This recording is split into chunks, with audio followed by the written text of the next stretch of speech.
नमस्कार, मी श्रेय संतोष गणेशवडे. आम्ही एक प्रकल्प तयार केलेला आहे. त्याचे नाव आहे स्थानिक कचऱ्याचे व्यवस्थापन. या सोसायटीमधून येणारा कचरा आम्ही या 3 विभागात वर्गीकरण केलेले आहे व त्याकरिता स्वतंत्र 3 पेट्या बसवलेल्या आहेत. एक सुक्या कचऱ्याची, एक ओल्या कचऱ्याची व एक प्लास्टिक कचऱ्याची. सुका कचरा.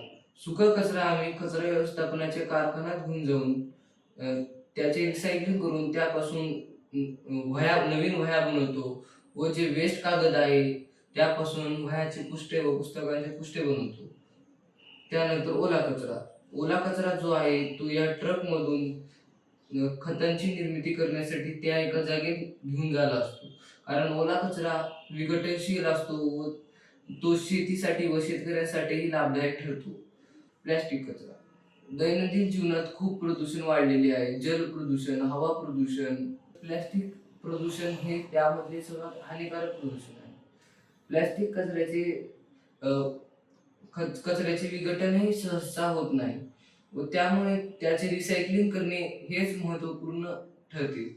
त्यामुळे कचरा व्यवस्थापनाच्या या कारखान्यात घेऊन जाऊन आम्ही त्यांचे रिसायकलिंग करून त्यापासून वेगवेगळ्या वस्तू, फ्लॉवर प्लॉट असेल, लहान मुलांचे खेळण्या असतील व आणखीन वेगवेगळ्या फार वस्तू बनवतो. या प्रकल्पाचा फायदा असा होतो की निसर्गावरील कचऱ्याचे जे भार असते ते कमी होते, पर्यावरण सुंदर व स्वच्छ बनते व कचऱ्यामुळे जो आजार होत असतात, रोगराई वाढत असते तीही कमी होते. सोसायटी आहे ती क्लीन आणि स्वच्छ राहते. सोसायटीतील लोकही कमी आजारी पडतात व भारत सुंदर व स्वच्छ बनते. धन्यवाद.